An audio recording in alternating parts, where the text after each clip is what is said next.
Hello everyone, I Ashutosh Tripathi once again have come up before you with yet another very beautiful and motivating poem, that is Invictus by William Ernest Henley. Now before we move to the explanation part, I would like to request all my viewers to share the videos and subscribe the channel so that it helps me to get motivated. So let's move to the introduction part first. Now, this poem basically focuses on human spirit and its ability to overcome adversity. This is an inspiring poem which simply means we must strive to make each day a good one, irrespective of situations or circumstances. Now, the title itself means unconquered. That is, the term Invictus means unconquered. Thus, we can say that tries to motivate everyone by having this unconquerable attitude in life. Now, as all of you know, that life tests everyone time to time through various situations and circumstances to remind us that how imperfect we all are and how we deal with such situations and come out victoriously by overcoming our weakness and imperfections. The underlying theme of the poem is to never lose hope, whatever be the circumstances. See, I mentioned here that never lose hope, whatever be the circumstances, and how we control our fate and decide our future. Now, this poem, the poet tries to pay tribute to human spirit and power of courage. Actually, there is a short story of how and when this poem was written. So, this poem was written at a time when the poet was a young boy and he was admitted in the hospital for he was uh, detected with a very deadly disease of tuberculosis. So at the age of 12, Henley suffered from tuberculosis of the bone that resulted in the amputation of his left leg below the knee in somewhere about 1868 and 69. So he was at the age of 12 when his left leg was amputated, that is cut off from the body because of the infection.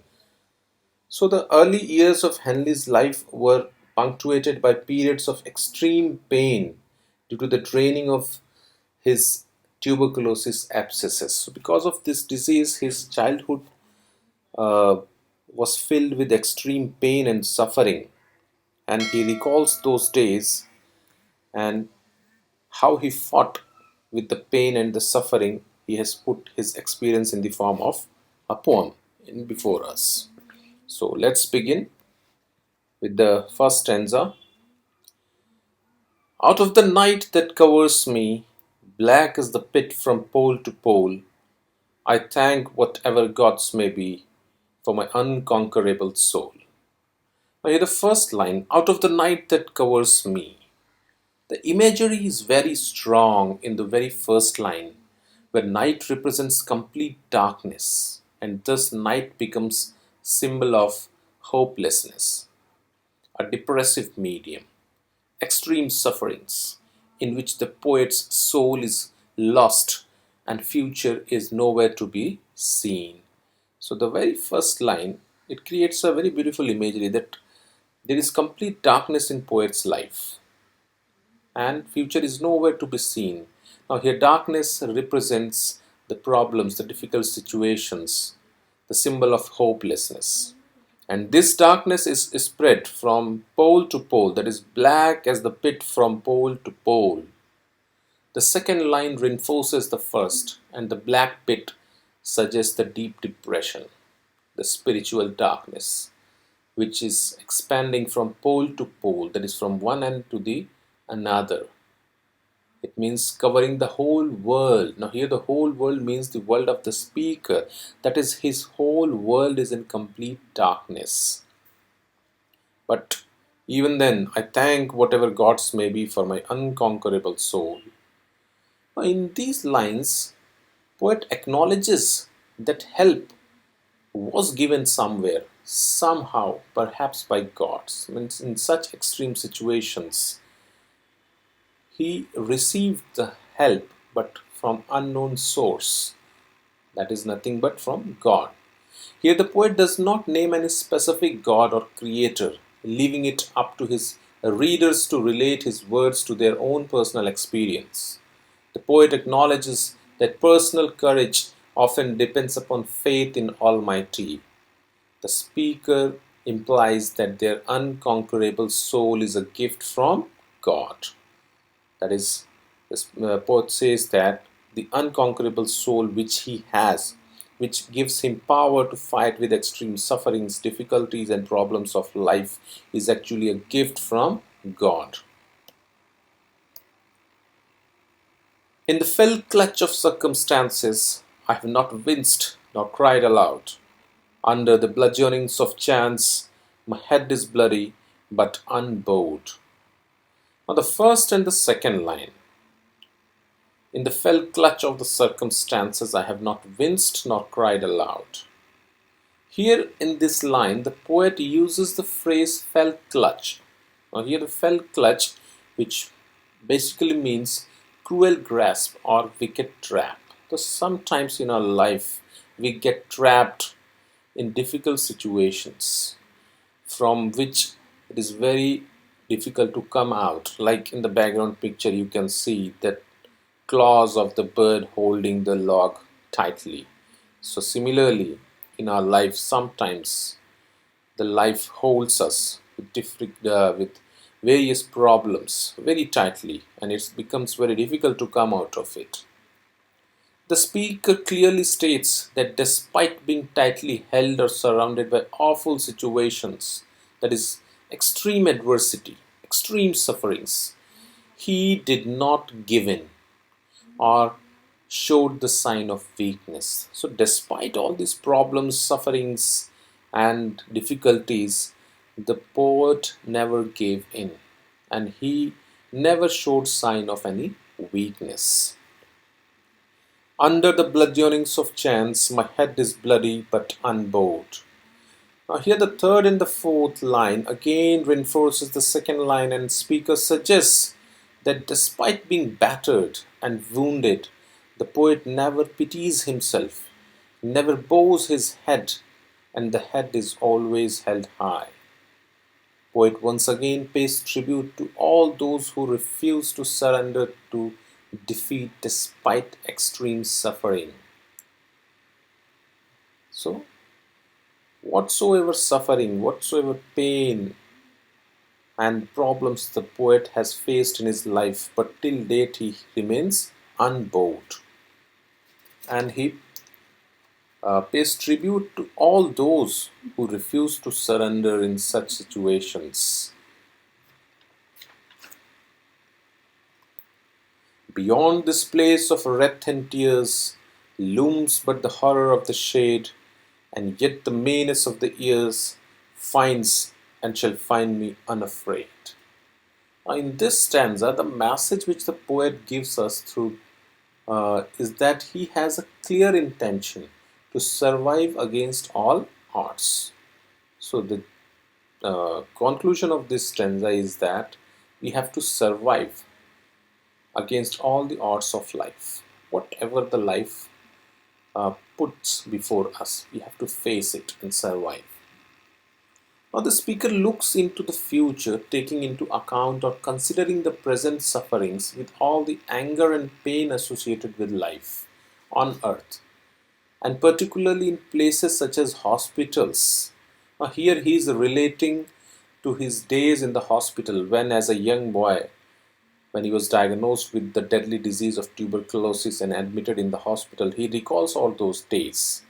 He assumes that in near future, the horror of shade, that is suffering, may again bother him. He could face even extreme sufferings in future, and even in such situations or circumstances, he will not give in. In fact, the speaker has been unafraid in past and will continue to show a brave face, that he has always remained unafraid and will always remain unafraid despite the situations and circumstances. The poet tries to say that he is ready for whatever challenges he needs to face, whether here on earth or in the afterlife. See, beyond this place of wrath and tears, now this place, that is the earth, has been described as a place of wrath and tears, that is pain and sufferings. So he says, whatever pain and sufferings I am having here, I am not afraid of it. I always remain unafraid. And he is unafraid of the horror of the shade in a similar way as he is unafraid of the earth full of wrath and tears. So in the similar way, he remains unafraid from the horror of the shades, that is the problems which may or might come in the near future or the afterlife. Now here afterlife means, we can understand it in two ways. Afterlife means the future life also, the life after death. It matters not how straight the gate, how charged with punishments the scroll. I am the master of my fate, I am the captain of my soul. Now here the poet says that it hardly matters how narrow or difficult the gate to heaven is, or how many more punishments are written on the official roll of paper. In simple words, we can say that the speaker affirms that whether a person believes in heaven and hell or not, the fact is that the individual is in the charge. That is, he or she is in control of their own fate. So all of us are in control of our own fate. In this stanza, the poet assures his readers that no matter what comes, he is the master of his fate and captain of his soul. That is, we are in charge of our fate.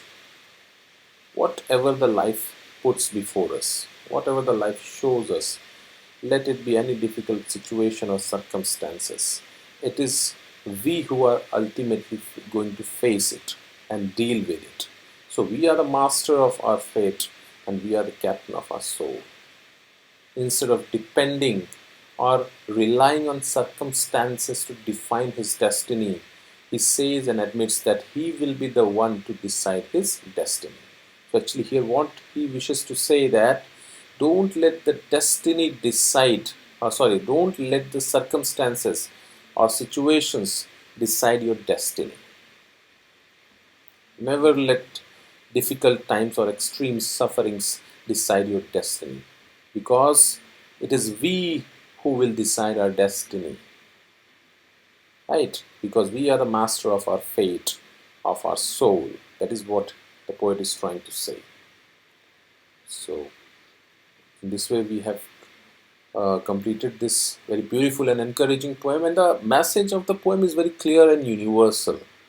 It doesn't matter who you are, believe or not, you can overcome dark times by being brave and never losing faith in your own soul's strength. So never lose faith in yourself, whatever be the situation in the life or circumstances. As in the beginning I told you, right, that the very theme of the poem, that never lose hope whatever be the circumstances. So you can say here basically the poet pays tribute to all those who refuse to surrender to defeat despite extreme sufferings. So here with this we come to end of this poem. Hope you liked, enjoyed and understood it very well. So, and if you did, do share the video and subscribe my channel. Thank you for watching it. See you. Take care.